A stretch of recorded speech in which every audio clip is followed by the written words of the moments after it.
Bueno, buenas noches a todos. Vamos a dar comienzo a esta primera conferencia de la Semana de la Esperanza en esta edición del año 2023, que ya, como sabéis todos, pues está plagada de dos conferencias, un acto de formación en el acolitado durante la liturgia y los cultos que culminarán con la función principal del instituto y el besamano a la Santísima Virgen de la Esperanza.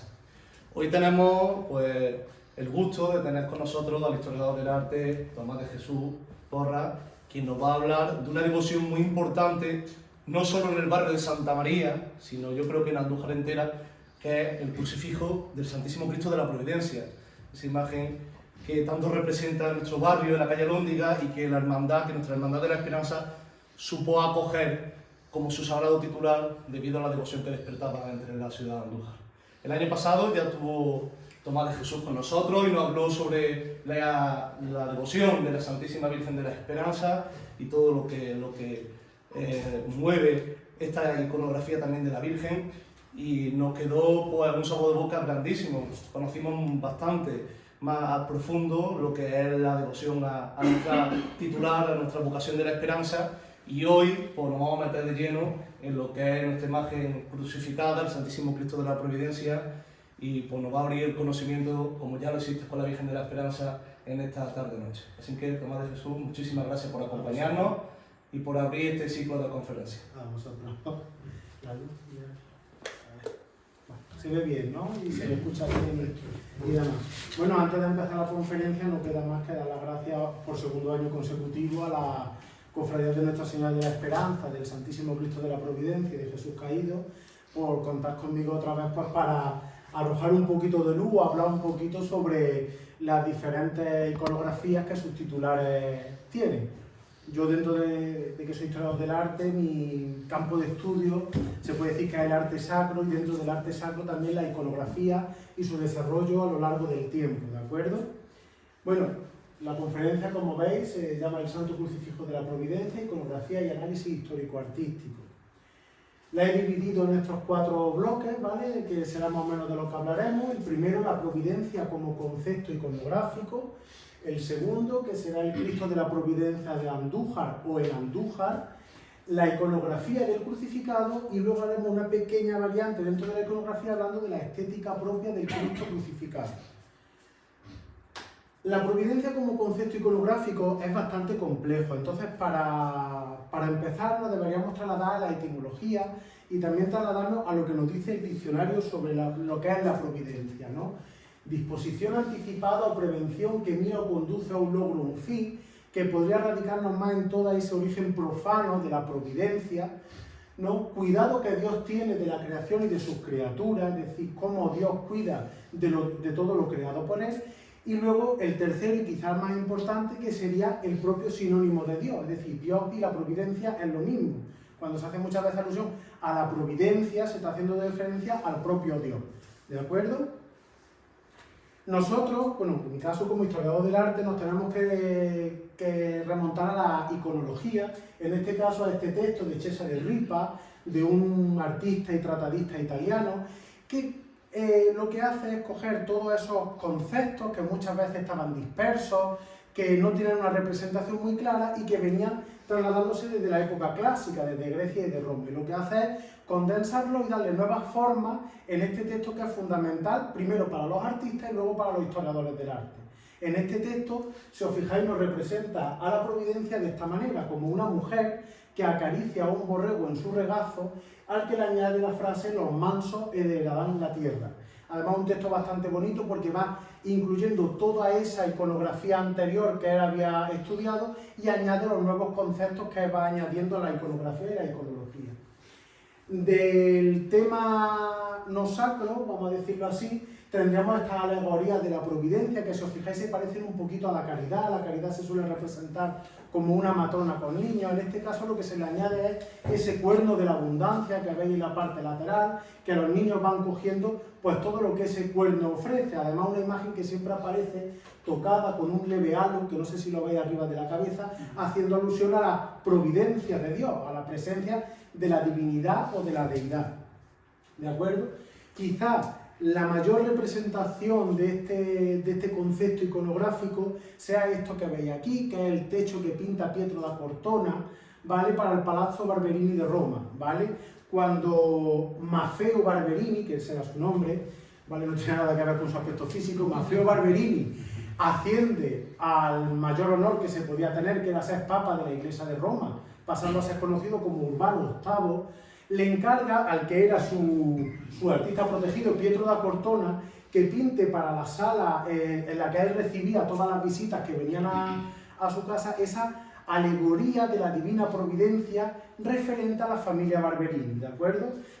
No voy a pararme a explicar todo esto, que es un batiburrillo iconográfico increíble, haciendo referencia a cómo la divina providencia fue la que provocó que la familia Barberini tuviese tanta suerte y tanta fortuna, ¿de acuerdo? Sino que nos centraremos en la figura de la providencia, que es esta que veis aquí, que se nos representa como una señora vestida de oro, alumbrada por la providencia divina, con un cetro en las manos y arengando con la otra a esa figura que veis con un aro de estrellas, que es la eternidad, que va a coronar, que lo veis en la figura anterior, el escudo de la familia Barberini. El escudo de la familia Barberini, para que no lo conozca, son esas 3 abejas doradas, que si nos fijamos en el baldaquino de San Pedro del Vaticano, las veis en el palio, ¿vale? De la gran importancia que tuvo los Barberini. Los Barberini también conocidos por utilizar muchos restos arqueológicos para sus palacios y para realizar su obra. De ahí viene una frase muy romana que es no facorum barbarum, facorum Barberini.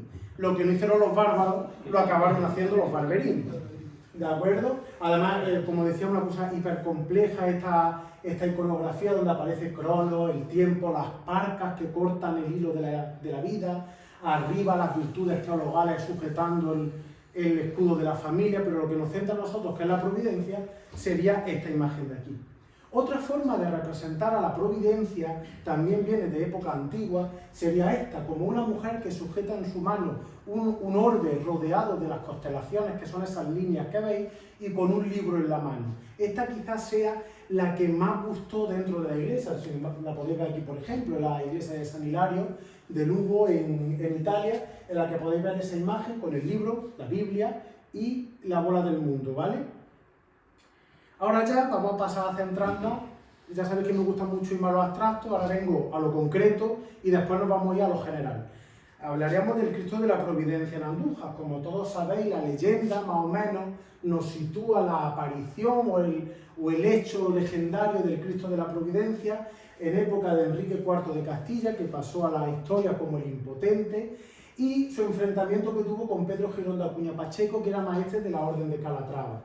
¿De acuerdo? Básicamente, Enrique IV de Castilla quería nombrar heredera al trono a su hija Juana la Beltraneja, pero hubo parte de la nobleza castellana que, por considerar ilegítima, se fue propensa a la que sería la hermanastra por parte de padre de Enrique IV, que todos las conocemos, que sería Isabel la Católica. ¿De acuerdo? Pues dentro de esas luchas se produce, entre otras cosas, esa fecha está mal, en 1465, ¿vale? No 1565. La toma de Villanueva de Andújar para presionar a que la ciudad también se adheriera a esos nobles que estaban en contra de Enrique IV. Ahí también entra de lleno la figura de Pedro de Escabias, que era el alcalde mayor de la ciudad y que se posiciona a favor de Enrique IV de Castilla, cosa que con el tiempo nos valió que el reino diese el título de muy noble y muy leal por haber permanecido a la vera de la monarquía, ¿no? Y ahora ya que aquí cuando la leyenda que escribió Carlos de Torres Laguna en su libro de Leyenda y Tradición y Liturgitana, empieza a coger el cariz típico de todas estas leyendas. Supuestamente un señor que por un mal de amores, entre medias con Pedro de Escabias de una mujer, se ofrece a este maestre de la Orden de Calatrava para asesinar a Pedro de Escabias y demás. Se supone que en la noche, cuando Pedro de Escabias salía de la casa del ayuntamiento, que era donde está actualmente lo que conoce la gente como la Casa de los Albarracín, aquí en la plaza de Santa María, este hombre embozado, con una túnica roja, como además se le describe en la leyenda, se dispone a cometer el asesinato. La famosa frase que está en el azulejo, no quien puede detener mi brazo, y en la voz de la noche se escuchó la providencia, y esta persona cayó arrepentida, en plan de que al final no cometió ese delito de sangre. Además, la leyenda va más allá y habla de que cada año, ya sabéis que aquí siempre en Andújar se entremezcla todo con lo mismo, Era muy normal verlo a partir de ese momento todos los años en el santuario con la romería, atendiendo a los pobres y peregrinos que asistían a la procesión de la Virgen. ¿Qué tiene de verdad la leyenda? Pues a ver, nos tenemos que remitir a las actas capitulares, en concreto a esta del 10 de mayo de 1704, en la que se nos dice que don Alonso de Illescas, abogado de los consejos reales, pide licencia para poner una cruz en lienzo de pared de la Alhóndiga, edificio que era propiedad de la ciudad, porque era donde se alojaban los comerciantes. Propiedad de la ciudad. Por haber muerto su hijo, Cayetano de Illescas, este dato, si no recuerdo mal, lo encuentra Rafa Frías en el mismo legajo que consulta a Carlos de Torrelaguna, pero que Carlos de Torrelaguna no vio ese dato. En este sitio, el día 20 de abril de 1704, para que los fieles rueguen por él a Dios. La ciudad le autoriza para que incluso haga un nicho rompiendo el muro con un arco de ladrillo para que tenga más decencia. Las leyendas, muchas veces, en la mayoría de ocasiones, siempre guardan algo de verdad. Pero muchas veces también son tradiciones populares, un poquito este juego de los niños del teléfono roto, de que uno va contando una cosa y cuando te vuelva a llegar a ti, lo que te han contado es totalmente distinto de lo que tú habías dicho. Y entonces, de verdad, la veracidad documental que tenemos es esta de aquí. Y es que una cosa que es muy normal, todos vamos por la carretera y vemos ramos de flores puestos donde había un accidente. Pues este señor, su hijo muere en ese tramo de la calle y manda a colocar un crucifijo que con el paso del tiempo pues, adquirió muchísima devoción en la ciudad. Pero, como tal, el tema es una leyenda que también nos sirve para explicar el contexto histórico de todas esas luchas por la hereditud de la corona de Castilla en tiempos previos a los Reyes Católicos. La hornacina que actualmente vemos del Cristo de la Providencia está reconstruida en 1940 por iniciativa de doña Concepción Mármol Trigo, doña Concha Mármol para todos, y la obra fue de Manuel Salas León y Fernando el Estanquero, y la azulejería que vemos es de Bartolomé Herrera y Manuel Aldehuela. ¿De acuerdo? Lo que sí me gustaría decir desde aquí es que este elemento tan característico del patrimonio de la ciudad hace años que le hace falta más que una necesaria restauración, porque está literalmente bastante en mal estado, sobre todo lo que es la hornacina en torno a la que está el Cristo. ¿De acuerdo? Lo que sí sabemos también a ciencia cierta es que ya en los años 50, esta cofradía de Nuestra Señora de la Esperanza, que por aquel entonces solamente tenía su titular Mariana, decide adquirir un crucificado para tomar como nombre el de esa devoción tan arraigada en el pueblo andujareño como era el Santo Crucifijo de la Providencia. Un crucificado que procesionó en paso propio durante muchos años, ya con la famosa y hablada crisis de las cofradías de Andújar, pasó a procesionar así, a hombros de sus hermanos, el Jueves Santo, entre el Cristo de Jesús Caído y la Virgen de la Esperanza, que creo que la mayoría de la gente de mi quinta, como hemos conocido a este Cristo desde pequeños, que era tumbado, una imagen que se le encarga a Efraín Gómez, bastante enjuta de hechura, es muy pequeño para lo que suele ser un crucificado o un Cristo. Sabéis más o menos que está arreglada a la altura de forma inconsciente del antiguo de las imágenes. Las vírgenes suelen ser 1,65, 1,70 y los Cristos entre 1,85 y 1,90. Es más o menos la altura que se le suele dar por proporción. Pero es verdad que es una imagen muy correcta, que tiene bastante unción religiosa para ser una imagen realizada en época de posguerra, aunque sí es verdad que esta imagen no viene para sustituir a nadie, una imagen que se encarga de nuevas facturas para una nueva devoción, pero que es bastante interesante y es una suerte que se haya conservado y bastante íntegra a día de hoy, porque es una imagen que sepamos después de las restauraciones ni ha sufrido repolicromía ni ningún tipo de alteración del original. Ahora nos vamos a lo genérico, como decía, que es a la iconografía del crucificado, porque como tal no hay una iconografía ligada a un Cristo de la Providencia. Aquí en Andújar la ligamos a un crucificado. Por ejemplo, en Córdoba, la hermandad que sale de la antigua iglesia de los Trinitarios también lleva un crucificado. Pero en Sevilla, por ejemplo, el Cristo de la Hermandad de los Servitas, que es un yacente, es el Cristo de la Providencia, y así va variando según el marco geográfico. Entonces nos vamos a centrar en el crucificado. El crucificado, la iconografía de Cristo crucificado, desde tiempo bastante remoto, que en un primer momento los cristianos sabemos que no se identificaban con el símbolo de la cruz, sino con el pie, con el pez, o con Cristo como buen pastor. Muy pronto el crucificado, como culmen del ciclo redentorista, pues calará muy hondo, ¿no? Y se empezarán a hacer toda una serie de representaciones de Cristo en la cruz o Cristo crucificado, que como veremos ahora no es lo mismo. Quizá el primer crucificado que alcanzará mayor devoción, y nos vamos a ceñir al ámbito europeo, ¿de acuerdo?, será este que veis aquí, que es el Volto Santo o la Santa Faz de Lucca en Italia, un crucificado que además la tradición atribuye, ya sabéis que estas cosas son muy normales, a que lo talla el propio Nicodemo, ¿vale?, a imagen y semejanza de Cristo. Pero quiero que tengáis en cuenta una cosa: tenemos a Cristo vivo delante de la cruz, vestido de sumo sacerdote. Como tal, no nos está representando a un Cristo en la cruz, lo que nos está representando es a Cristo consagrando la propia cruz en majestad, es decir, celebrando el final del ciclo redentorista, ¿de acuerdo? Una imagen, como he dicho, que lleva la túnica tallada, que se le atribuye a algún taller de la zona de la actual Siria, o sea, imaginaros a dónde nos estamos remontando, y que tiene, como decía, todo un pasado mítico. Si podéis buscar en internet todo el ajuar que tiene esta imagen de corona, faldellina y demás, os va a encantar porque son verdaderas joyas del bordado y de la orfebrería. La imagen, como decía, con un pasado mítico en el que habla de que al puerto de Luni aparece una caja con la imagen del crucificado, que es el propio obispo de Lucca quien lo recibe y lo lleva hasta la catedral de Lucca, donde lo deposita en la entrada de una de las puertas, hasta que se le hace una capilla nueva por la gran devoción que alcanzó la imagen, por su fama de milagrera y demás. Y una imagen cuyo icono se fue extendiendo rápidamente. He puesto este cuadro, que ya es bastante tardío, una maravilla del Renacimiento italiano, en el que veis al Cristo, además de una forma muy curiosa. Esta iconografía, veis el pie del Señor que queda en lo alto del cáliz que está abajo. Para la Iglesia, remontando a la leyenda dorada, de las 5 llagas, la más importante es la del costado, porque es de la que emana la propia Iglesia, la sangre y el agua de Cristo. Entonces Cristo tiene el pie puesto encima del cáliz para recoger la sangre y el agua que emanaron del costado, ¿de acuerdo? Como decía, este cuadro, por ejemplo, maravilloso, que está en el Cancio Museum de Los Ángeles, y una devoción que se extendió mucho por Europa, y en el caso de España nos tenemos que remitir a Cataluña, ya que cuando se están produciendo toda esa guerra entre Aragón, los condados catalanes y demás, vinieron muchos soldados provenientes de Venecia que traían estampas de esta imagen, estampas que los artistas de la zona del Ebro, Cataluña y demás, cogieron para realizar lo que se conoce como las majestades.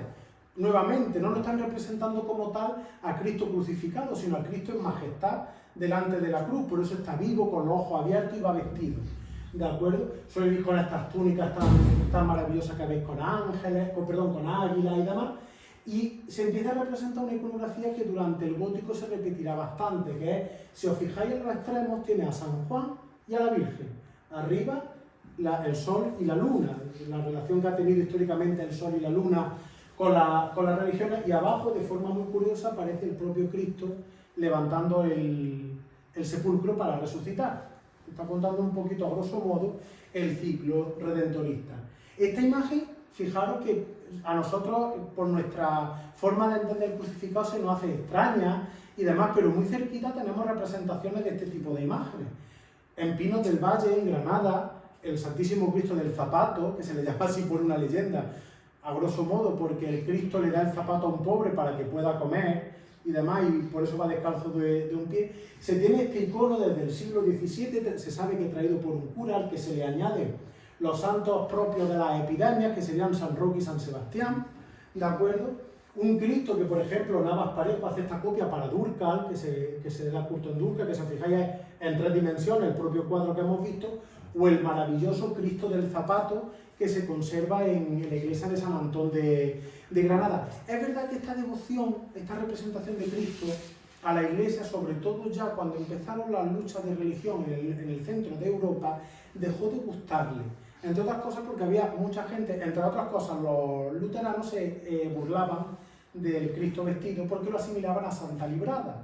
La santa, que dicen que para evitar que la violaran, le pidió a Dios y le salió barba y la crucificaron. Entonces, como se empezaron a producir ciertas bromas de mal gusto en torno a la imagen de un Cristo crucificado vestido por asimilar a Santa Librada, la Iglesia poco a poco fue descartándolo, si bien se nos han llegado a nosotros ciertas imágenes porque la propia devoción que se les tenía pues hizo que se conservara. El Cristo de Granada, como veis, tiene un zapato quitado también, además el Señor del Zapato de Granada.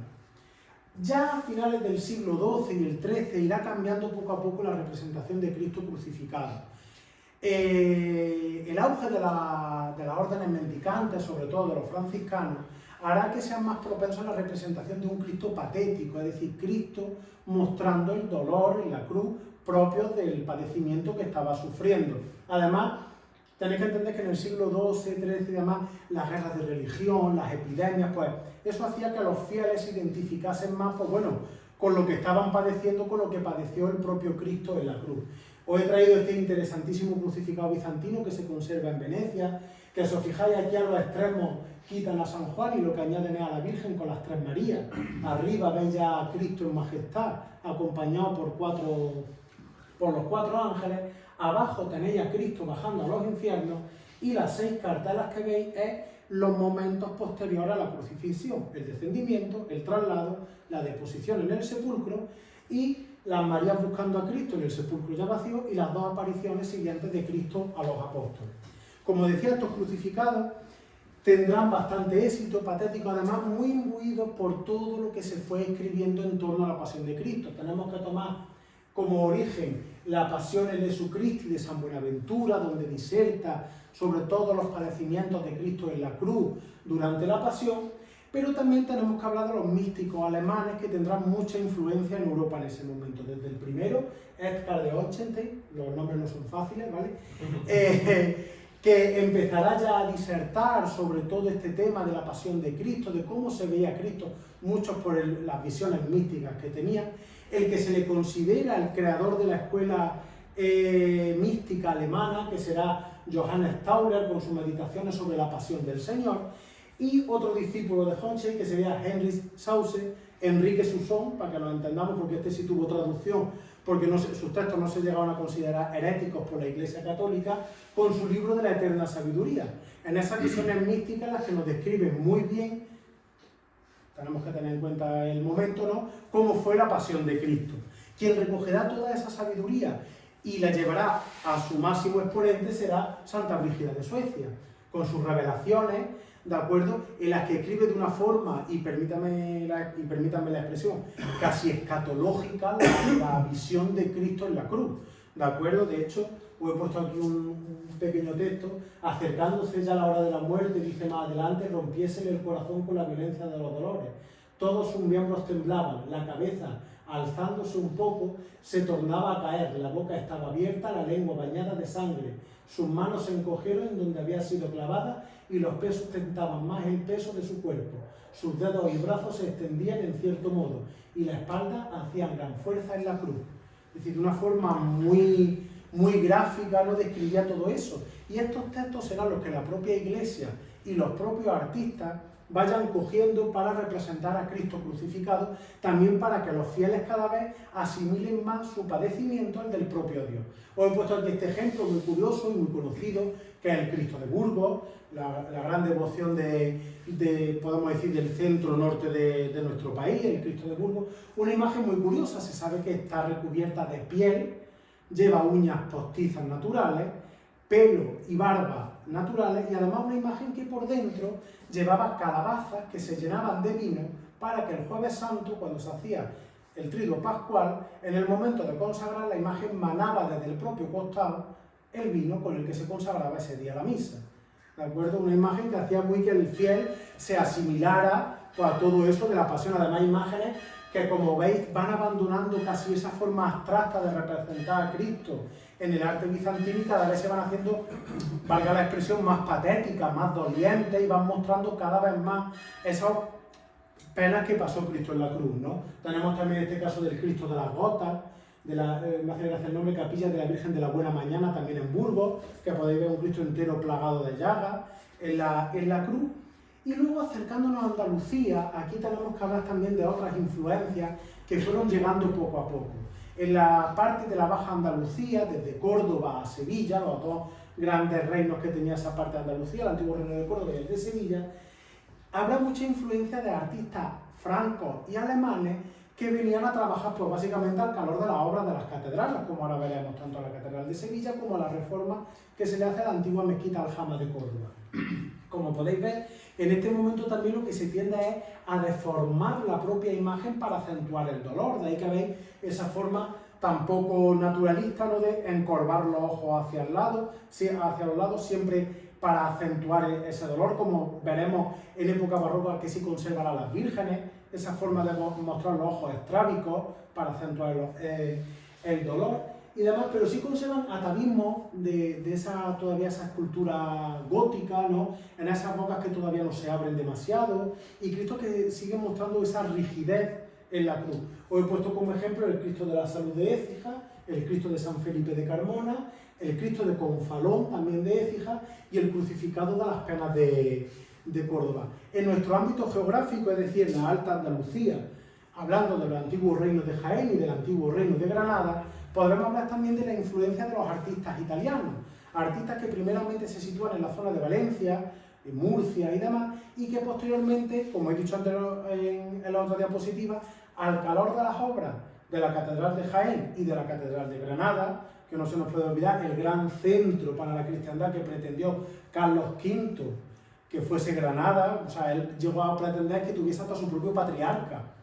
Lo que pasa es que la Iglesia de Roma se negó tajantemente, no vaya que provocase otro cisma más dentro de la Iglesia. Pues todos estos artistas italianos tendrán toda esa estética ya del final del 400 italiano y principio del 500, ¿vale?, de Cristo, que sí siguen siendo bastante lánguidos por esa influencia del gótico, pero que el pato se acentúa muchísimo más en esas bocas abiertas, en esa forma a ver cómo lo digo, más propensa a hacer contrahechos los cuerpos, muy enjutos, Cristos muy apretados, de alguna manera, y que influirá mucho en los artistas posteriores, como es Salvador de Cuéllar, con el maravilloso Cristo de la Misericordia de la Hermandad de los Estudiantes de Jaén.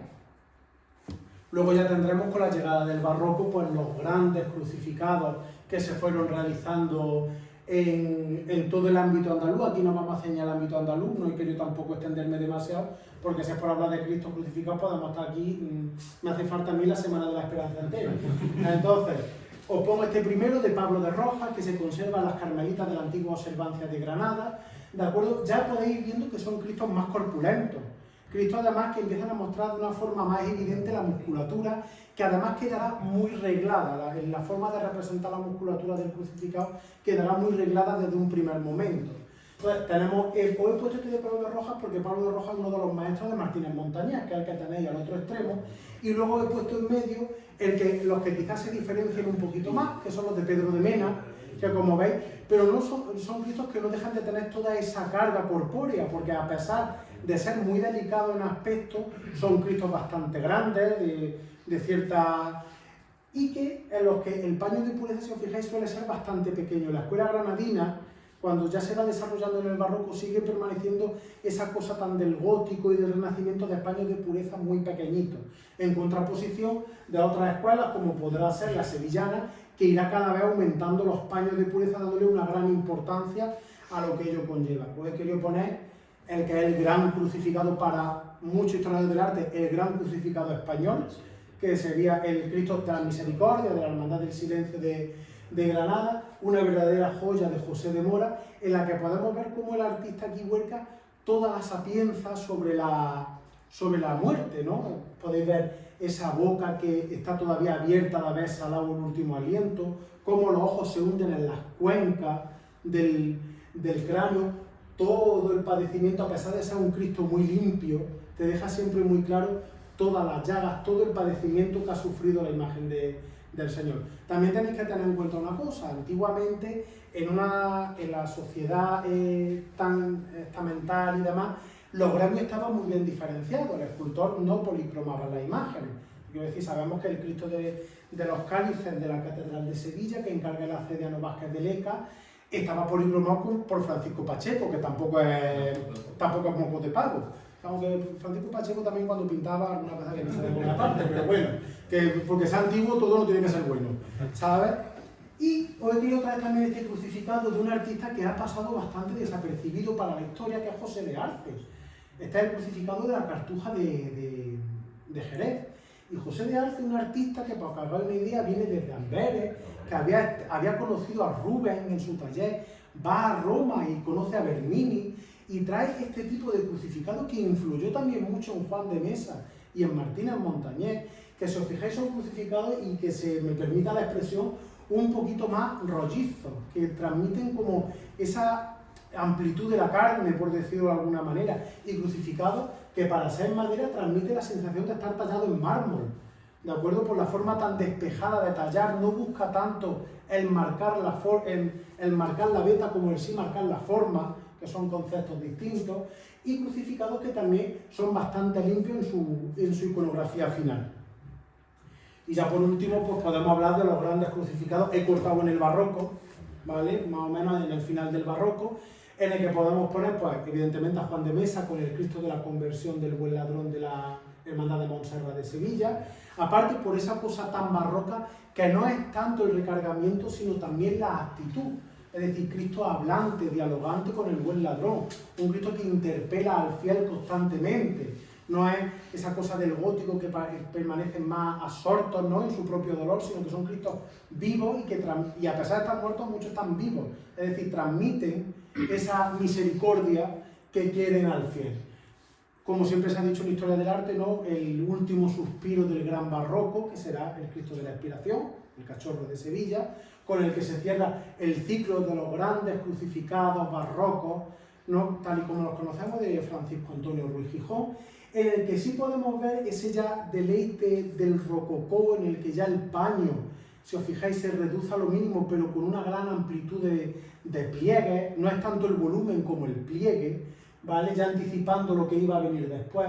La musculatura perfectamente marcada. En el caso del Cachorro se sabe que para adaptarlo se le hizo una vértebra de más, o sea, un pelín más largo de la cuenta, para que se adapte a la visión del Cristo en la calle, aunque hoy en día el Cristo, como el de la Expiración de Jaén, se nos aparecen mutilados porque no llevan corona de espinas. Pero bueno, podéis entender perfectamente la imagen del Cristo, además esa cosa tan barroca del Cristo bendiciendo con las manos y demás. Y hoy quería poner, para cerrarlo, y aparte por cercanía, el crucificado de la Expiración de Jaén, que ya es del último tercio del siglo XVIII, y como podéis ver en esta imagen, ya se está volviendo un poquito a esos volúmenes neoclásicos que ya se están anticipando a finales de la centuria del XVIII, en el que la imagen, a pesar de mostrarse con toda riqueza de volumen y demás, pero poco a poco se va volviendo más serena la expresión de la imagen. ¿De acuerdo? Una imagen que, por ejemplo, según Domínguez Cubero, es el mejor crucificado que se conserva en la provincia de Jaén y el último gran crucificado que se talla para la provincia. ¿De acuerdo? Probablemente obra de José de Medina. No está documentado, pero probablemente así lo sea. Y ya nos queda poquito, que no os quería aburrir yo mucho. Vamos a hablar de la estética del crucificado, ¿de acuerdo? La forma de representar al crucificado con su faldellín se remonta desde época de los textos apócrifos, ¿no? Tenemos este de Nicodemo: cuando llegó al lugar que se llamaba Gólgota, los soldados le desnudaron su vestidura y le ciñeron un lienzo. Es verdad que todos los Cristos crucificados no han estado siempre sobrevestidos. Evidentemente sabemos que ni el Cachorro ni el Cristo de la Conversión del Buen Ladrón son Cristos que se hacen para ser recubiertos.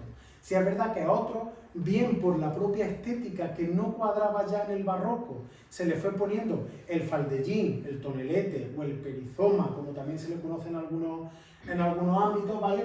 Pues para darle también más riqueza y más volumen a esos pequeños paños de pureza que se tenían. Hay textos de místicos de los más exagerados, hablando de que a Cristo se le clavó desnudo y que hubo un primo de Nicodemo, literal, no me lo estoy inventando, que se abalanzó sobre Cristo crucificado para cubrirlo. O sea que tenéis divagando en esto podemos divagar muchísimo, ¿de acuerdo?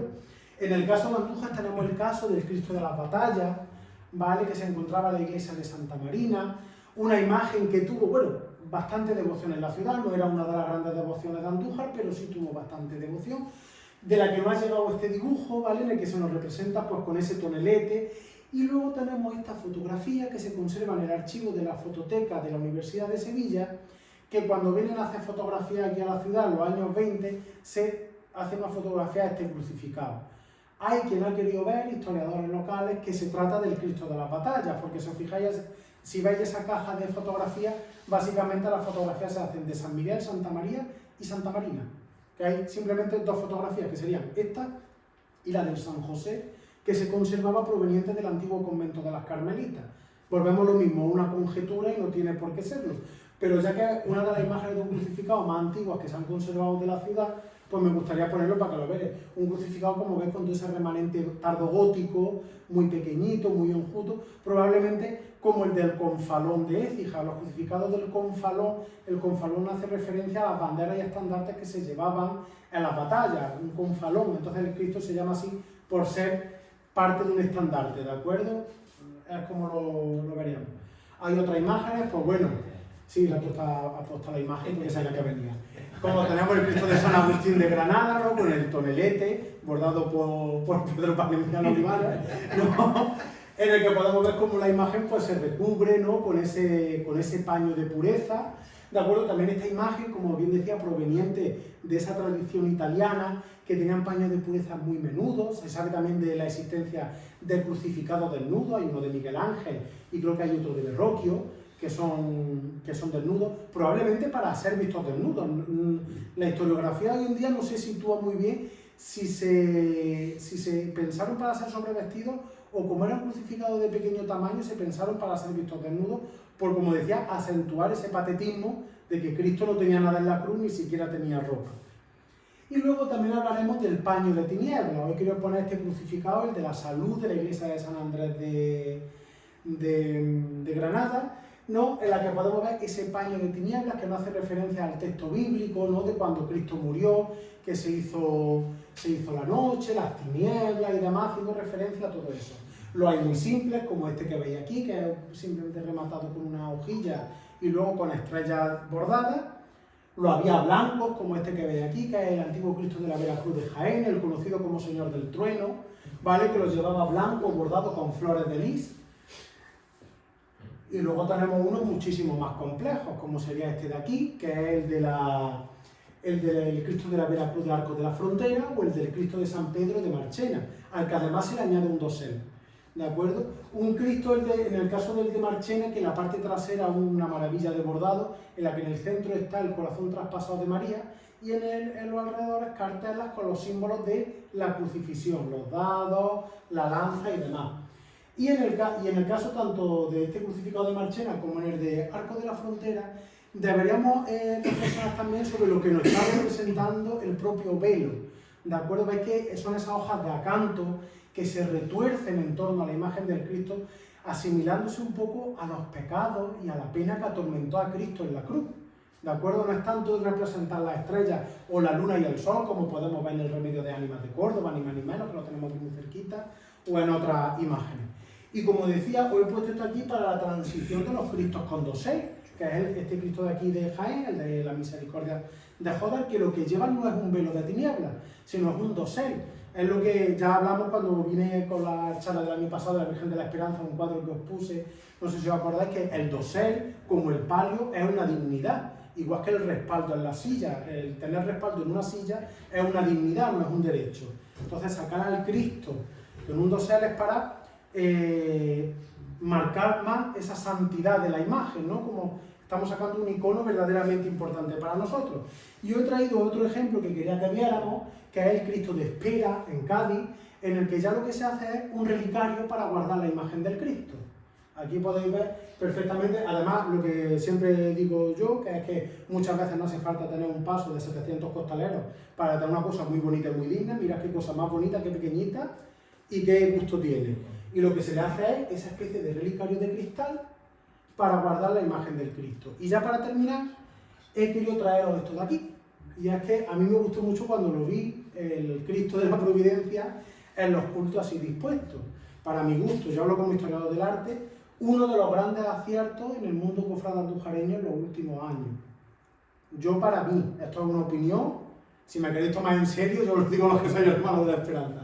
Yo el Cristo del Martes Santo lo sacaba así, porque aunque no es la iconografía que este Cristo tiene, porque no es una imagen antigua, una imagen que se hace en los años 50, pero es verdad que le favorece, le sienta bien, y en una imagen que en los últimos años, y además este Martes Santo, los que estuvimos lo pudimos ver, ha experimentado cierto auge devocional dentro de la ciudad, por la gran cantidad de gente que acompañaba al Cristo, y por la prácticamente total desaparición de esta estética que hay en la provincia de Jaén, porque el que he puesto de Jódar, vuelvo a lo mismo, es un dosel, no es un velo de tinieblas, y estaría la hermandad que intentara recuperar esta estética para los martes santos, porque creo que, sinceramente, gana la hermandad, gana la Semana Santa de Andújar y ganamos todos por lo bien que queda la imagen configurada y compuesta de esta manera. Y nada, muchas gracias por haber venido y por escucharme la chapa un lunes hasta ahora.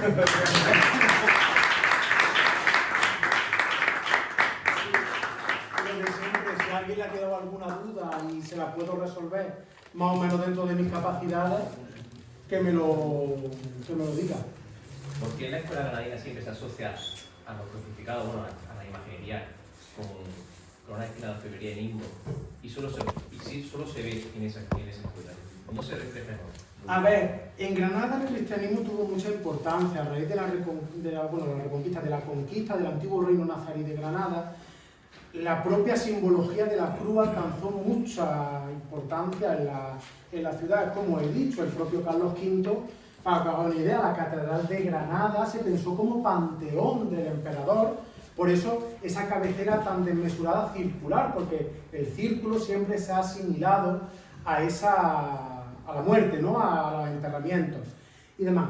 Probablemente por esa vinculación tan fuerte que tuvo Granada del 1492 y demás, se enfatiza, perdón, aquí lo he ido a conjugar y se me ha trabado la lengua. Se enfatiza pues esa importancia de la verdadera cruz de Cristo. Es verdad que hay en muchos sitios cruces de plata y cruces más o menos decoradas, pero es verdad que en Granada puede que eso venga de darle esa propia importancia a la cruz del Señor. ¿Del nimbo? Eso probablemente puede que venga de tradición italiana, de esas reminiscencias italianas. También es verdad, las potencias, para el que no lo sepa, lo que hacen referencia a los tres poderes de Dios: la omnisciencia, la omnisapiencia y la omnipresencia. El que todo lo ve, el que todo lo puede y el que está en todas partes. Es verdad que los nimbos repiten esa trilogía, porque si os fijáis, muchas veces tienen como ese dibujo de tres potencias, pero probablemente venga por ese arcaísmo de la pintura y de la tradición italiana, que es verdad que en el ámbito granadino, o como decía, Valencia, Murcia, Jaén, Granada, pues tuvo, probablemente venga por ahí. Y la influencia que en la propia pintura tuvo, porque la pintura lo más normal es representar un nimbo detrás del Señor, más que por eso. ¿Alguna pregunta más? ¿Algo más? Bueno, he hablado bien porque me ha quedado claro. Pues nada, muchas gracias. Muchas gracias. Bueno, Tomás, le queremos agradecer la exposición tan buena que ha hecho, no solo de la devoción al Santísimo Cristo de la Providencia y a nuestra imagen sacra, sino a lo que es el crucificado, no solo en Andalucía, también en España, ¿no? Porque yo creo que nos ha abierto, por lo menos a mí, mucho la mente en lo que es un Cristo crucificado y cómo se representa. Y como bien dice, con ese paño que tiene que hablar el Señor de la Providencia está impecable, y la verdad es que también nos ha descubierto de dónde viene y por qué se hacen. Y la verdad es que todo lo que nos ha proyectado pues nos hace abrir mucho más el conocimiento sobre el Santísimo Cristo de la Providencia. Así que la Hermandad de la Esperanza, tu Hermandad de la Esperanza, te quiere hacer un agradecimiento por la noche que nos has regalado y haber proyectado tus conocimientos hacia nosotros. Muchas gracias. Muchas gracias. La verdad es que es un placer disfrutar contigo, porque es que cada vez que me he llamado. Y yo que conté conmigo. Muchas gracias. Muchas gracias.